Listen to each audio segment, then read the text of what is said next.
Hello मित्रों, आज हम बात करेंगे पूरन चंद टंडन साहब द्वारा लिखित पुस्तक आदिकालीन साहित्य के प्रश्न उत्तरों पर, जिसमें कुल 111 क्वेश्चन हैं। इन 111 क्वेश्चन ये बहुत ही महत्वपूर्ण है, इसको आप ध्यान से देखिए और ध्यान से देख करके इन प्रश्नों को हल करने का प्रयास करिए। एक दो बार आप देखेंगे तो लगभग सभी प्रश्न आसान है और आसानी से आपको याद हो जाएंगे। तो सबसे पहले प्रश्न की शुरुआत करते हैं। तो इसमें है सबसे पहला प्रश्न, श्रावकाचार किस कवि की रचना है? तो इसको आप लोगों को बताना है, श्रावकाचार किस कवि की रचना है। तो श्रावकाचार है जो रचना वो है तीसरे ऑप्शन की, देवसेन की। ठीक है। उसके बाद देखेंगे दोहा कोश किसकी रचना है। दोहा कोश रचना है, ये आपको बताना है। पहला ऑप्शन है आसगु कवि, दूसरा है सारीभट्ट सूरी, तीसरा है स्वयंभू कवि और चौथा है सरहपा। तो दोहा कोश रचना है किसकी? सरहपा की। ठीक है, आगे देखेंगे। अगला क्वेश्चन है भारतेश्वर बाहुबली रास किसकी रचना है। तो भारतेश्वर बाहुबली रास हम लोग जानते हैं, ये बहुत ही महत्वपूर्ण रचना है। भारतेश्वर बाहुबली रास ये है शालिभद्र सूरी की रचना है। ठीक है। अगला क्वेश्चन आपका हो जाएगा परमात्म प्रकाश किसकी रचना है। तो परमात्म प्रकाश और योगसार दो रचनाएं पूछा है। ये है जोइंदू कवि की। किसकी है? जोइंदू कवि की। इसके बाद आ जाएगा वर्ण रत्नाकर किसकी है? वर्ण रत्नाकर है ज्योतिरीश्वर ठाकुर की। उसके बाद आ जाएगा भाषा सर्वेक्षण किसकी रचना मानी जाती है? ये इम्पोर्टेंट है। तो ये एक पाश्चात्य हिंदी साहित्यकार थे ग्रियर्सन, इन्होंने भाषा सर्वेक्षण नामक रचना लिखी। आगे देखते हैं।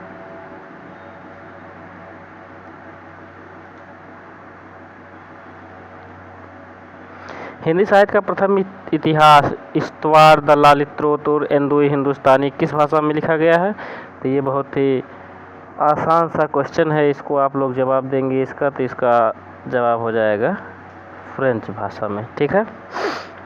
उसके बाद आगे देखेंगे, सच्चे अर्थों में माना जाने वाला हिंदी साहित्य का पहला इतिहास the modern vernacular literature of Hindustan के रचयिता कौन है? तो इसके रचयिता हो जाएंगे, आपको बताना है, जॉर्ज ग्रियर्सन साहब। ठीक है। अगला क्वेश्चन है हिंदी भाषा में लिखे जाने वाला हिंदी साहित्य का प्रथम इतिहास। बहुत इंपॉर्टेंट है। हिंदी भाषा में लिखा जाने वाला हिंदी साहित्य का प्रथम इतिहास शिव सिंह सरोज। अगर हिंदी साहित्य का पहला इतिहास ग्रंथ पूछा जाएगा तो इस्तवार द ललित्रोत्तर एंदुई हिंदुस्तानी हो जाएगा, लेकिन अगर हिंदी भाषा में लिखा जाने वाला पहला इतिहास ग्रंथ पूछेगा तो शिव सिंह सरोज हो जाएगा। आगे देखते हैं। उत्तर अपभ्रंश को पुरानी हिंदी कहने वाले विद्वान कौन है? तो उत्तर अपभ्रंश को पुरानी हिंदी कहने वाले विद्वान है चंद्र शर्मा गुलेरी साहब। उत्तर अपभ्रंश को कौन है? चंद्र शर्मा गुलेरी। सरहपा को हिंदी का प्रथम कवि किसने माना? ये बताना है आपको। तो सरहपा को हिंदी का प्रथम कवि माना है राहुल सांकृत्यायन साहब ने।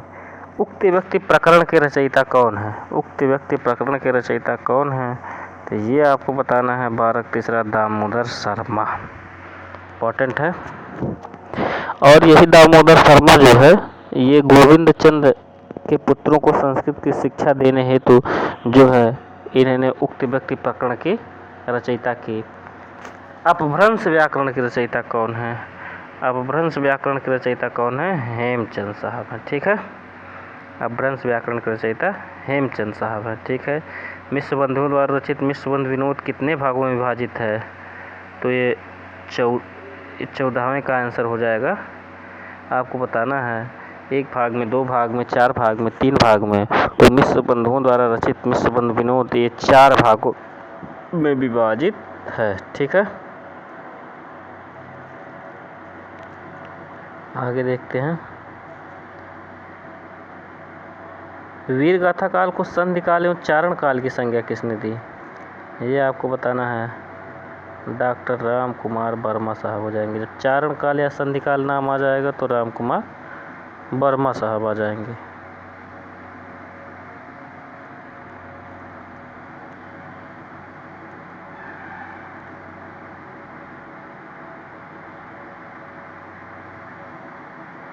ठीक है।